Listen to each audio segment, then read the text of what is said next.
దేవాసక్తితో మీ ఎడల ఆసక్తి కలిగి ఉన్నాను. 2 కొరింథీ 11:2. వీణ వాయించు వృద్ధుడు చంటిబిడ్డను రొమ్ము మీద పెట్టుకున్నట్లే దాన్ని తనపై ఉంచుకుంటాడు. దానికి అతని జీవితమంతయు బంధింపబడి ఉంటాడు. అయితే దాని స్వరమును సరిచేసేటప్పుడు బాగా లాగి దెబ్బ కొట్టుచూ ఉంటాడు.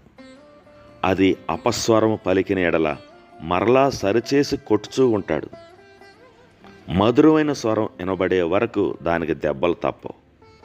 అలాగే దేవుడు నిన్ను సరిచేస్తూ ఉంటాడు.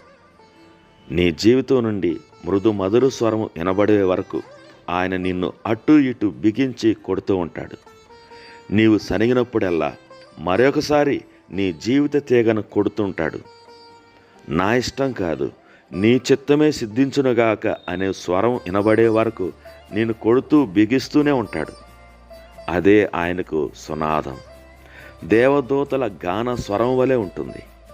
నీ ఆత్మ ఆయన ఆత్మలో ఏకమగు వరకు నిన్ను ఆయన వాయిస్తూనే ఉంటాడు.